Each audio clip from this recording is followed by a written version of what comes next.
It's Jim White and Simon Jordan. We are live on talkSPORT alongside Andy Byrne from the Hammers United supporters group, who are loving what David Moyes and West Ham are doing on the pitch. Hence, they are fourth in the Premier League at the moment, but they're still not having Messrs Sullivan, Gold and Brady.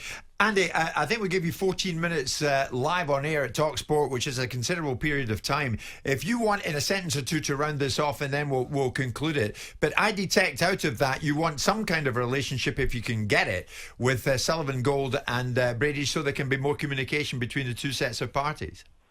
Yeah, absolutely. Thanks very much for having me on, Jim, and thanks for giving me that time. I do appreciate it. I will try to round off in a succinct manner and maybe pick up on what Simon has said. I think, Simon, with respect, what we don't want is painfully obvious, and what we don't want is purely a team who get results on the pitch with no consideration for the supporter experience. Now, what I've not come on here to do is I've not come on here to berate the owners, and I've not come on here to go over well-trodden ground of how disappointed I feel over the move, how gutted I feel over the interest rates, how angry I am over things that have gone on in the past at our club. I understand you're saying that I've taken my time to paint the picture, but what I've tried to paint is the position of our supporters group, which is one where we're not looking to tread over that old ground and to constantly berate people and look to simply... Is it true, Andy, that West Ham has been meeting with Hammers United and a number of fan groups over the past 12 months with the aim of improving supporter relations? Absolutely, and that is our modus operandi as a supporters group. We are here to improve things for supporters. However, I will come back to what I said at the start. If our members wish us to adopt the stance of a campaign for new ownership, we must try to understand that stance and try to represent those members.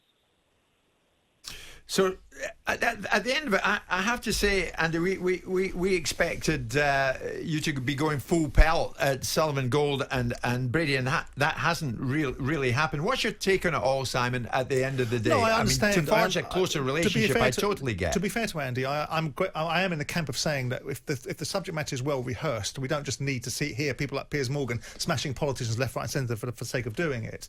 But the framework of Andy, by his own admission, accepts that ownership and fans sometimes diverge, right? And the divergence doesn't mean that one set of people get their way and another set of people don't. There has to be a meeting of their minds. There has to be a solution orientation. And it wasn't always that the fans say, we have to have a new owner.